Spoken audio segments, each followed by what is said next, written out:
చేతులు వాళ్ళే కాల్చుకుంటా ఉన్నారు. ఇది ఎట్టి పరిస్థితుల్లో ఓకే ఓకే తెలంగాణ వెంకట్, ప్రజలు గమనిస్తా ఉన్నారు. రైట్. ఒక్కసారి రామ్మూర్తి గారితో మాట్లాడదాం. రామ్మూర్తి గారు నమస్కారం అండి. రామ్మూర్తి గారు, అంటే ఒక విషయాన్ని ప్రస్తావించి మీరు కంటిన్యూ చేయొచ్చు.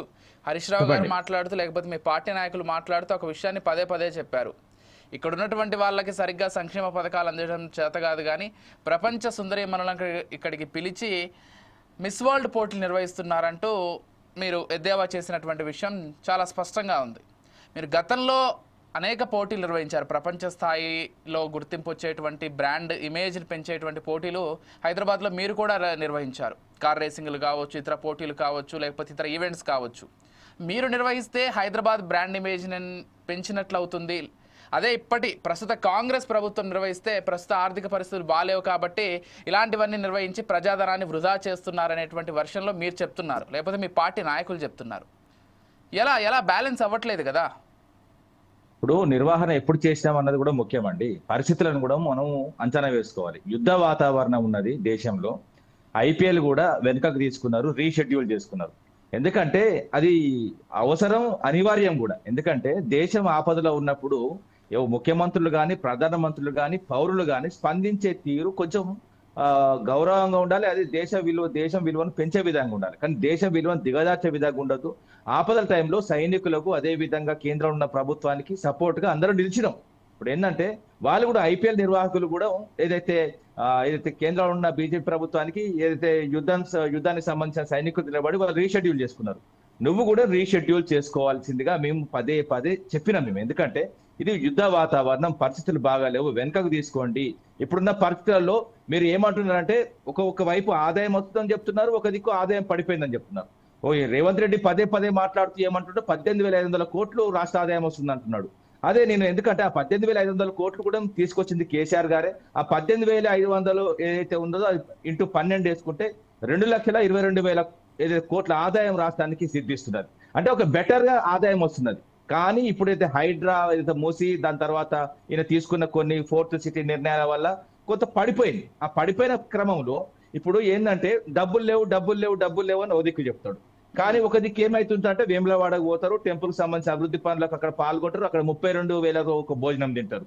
అదే విధంగా మొన్న చౌమల్లా ప్యాలెస్ లో వీళ్ళు ప్రపంచ అందగత్తెలు తీసుకొచ్చి అక్కడ వాళ్ళకు సినిమా హీరోలు వీళ్ళని పర్చేజ్ చేసుకుంటే అక్కడ కూడా 1,00,000 రూపాయలకు ఒక భోజనం పెట్టి తినిపిస్తారు.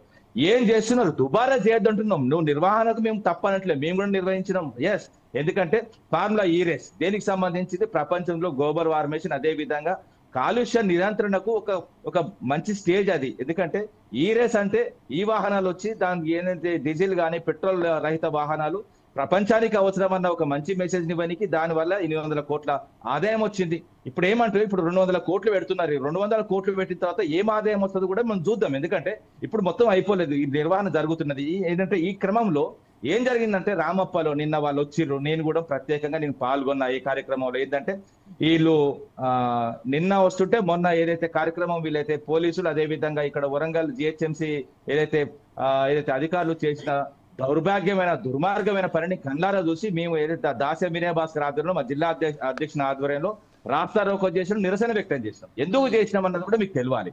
ఎందుకంటే ఏదైతే కాజీపేట మడికొండ నుంచి ఏదైతే మన సిటీ వరంగల్ స్టార్ట్ అవుతుందో అక్కడి నుంచి ఏదైతే హన్మకొండ వరంగల్ వరకు అటు సైడ్ ఇటు సైడ్ ఉన్న షాపులను రాత్రికి రాత్రి వాళ్ళు బతిమిలాడిన, కాళ్ళు మొక్కిన. ఎందుకంటే అక్కడ ఛాయ్ షాప్ ఉంటది, అరటి పండ్లు అమ్ముకునే పూల బండ్లు, పాల బండ్లు మొత్తం తొక్కి పాడేసి ఇప్పుడు మీరు చూస్తున్నారు స్క్రీన్ మీద. ఎంత ఘోరం అండి! ఇప్పుడు అందగత్తెలు ఒక రోజు వస్తారు, రేపు పోతారు. అది కరెక్ట్ కాదు కదా.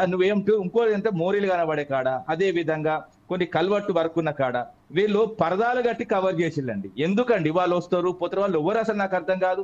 వాళ్ళు ఇక్కడ అతిథులాగా వచ్చి అతిథులాగా పోతారు, వాళ్ళ కాళ్ళు గడవలసిన అవసరం కూడా లేదు. నేనేమంటున్నా అంటే తెలంగాణకు ఎవరు వచ్చినా ఇంతవరకు చాలా మంది గెస్ట్ వచ్చారు, చాలా మేము నిర్వహించాం. కానీ ఒక ఏదైతే తాంబూలంలో కాళ్ళు పెట్టి కడిగి తుడవడం అంటే తెలంగాణ ఆడపడుచులు ఎంత ఘోరంగా అవమానించిందంటే నేను ఈ సందర్భంగా ఒకటి గుర్తు చేస్తున్నా.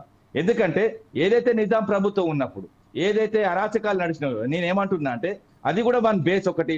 ఏదైతే వీళ్ళు రజాకార్లు అని చెప్పుకుంటారు, రజాకార్లు ఏదైతే బతుకమ్మ ఆడుతున్న ఆడపిల్లలను, ఏదైతే ఆడపడుచులను బట్టలిపి ఏదైతే వాళ్ళని బతుకమ్మ ఆడించిన క్రమాన్ని ఇప్పుడు రేవంత్ రెడ్డి సేమ్ చేసిండు అదే అనుకుంటున్నాను నేను. ఎందుకంటే ఇది కూడా అంతే అవమానకరం. దాదాపు 120 కంట్రీస్ ఎదుట మన స్త్రీలను వాళ్ళ కాళ్ళ కాడ కూర్చోబెట్టిండు, మన ఆత్మగౌరవాన్ని వాళ్ళ కాళ్ళ కాడ మొత్తం కంప్లీట్ గా కడగబెట్టిండు. నేనేమంటున్నా, నువ్వు కడగబుద్ధి అయితే నువ్వు రానుంటివి, నీ ధర్మపత్రిని పట్టుకొని రానుంటివి. ఎందుకంటే ధర్మపత్రి అదేవిధంగా మీ అక్క మీరు ఉన్నారు, మీ కుటుంబ సభ్యులు కడగండి వాళ్ళ కాళ్ళు. ఎందుకంటే వాళ్ళు ఒక కాంగ్రెస్ నాయకుడు చెప్తాడు, నేను చాలా షాక్ అయినా, వాళ్ళు ముత్తైదువులట. ముత్తైదు అంటే ఎవరండి? పెళ్లిళ్ళు చేసుకున్న వాళ్ళు.